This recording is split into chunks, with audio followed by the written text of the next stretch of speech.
So this hack is to make all the taunts or criticism that you received for your body from the uncles, the aunties, the neighbors, the chachas and chachis and the strangers on the street or whoever.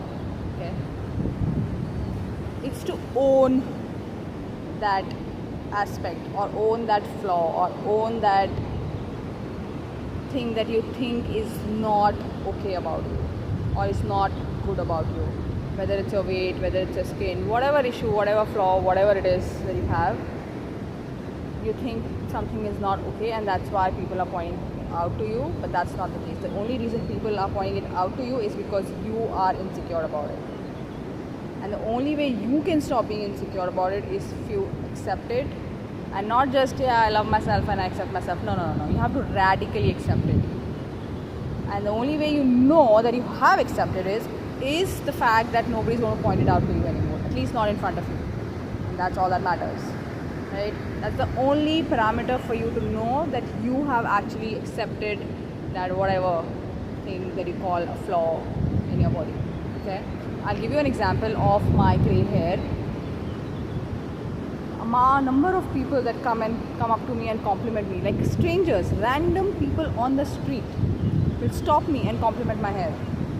Who would have thought that in your 30s you will be going grey and you'll leave it and people will be complimenting you? Like when I decided to go grey, I was totally prepared to rebel the world. कि मेरे को तो हर कोई आके टोकने वाला है और मेरा it's going to be a big fight and I'll have to fight my way through. But it was the exact opposite. It was the exact freaking opposite. Nobody points, at least not in front of me, not in front of my face. I don't care what they do behind my back. But in front of me, I only get compliments. Why? Because I finally radically... And it's the same thing with my teeth as well. I used to get kind of taunts about it early on, but when I decided that I'm not extracting them and I'm not getting any braces or anything, everything stopped.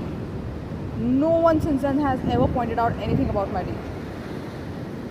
So if somebody is pointing anything about you, about anything to do with your body, it's because you are insecure about it and you need to stop that. And it's not going to stop till you stop it.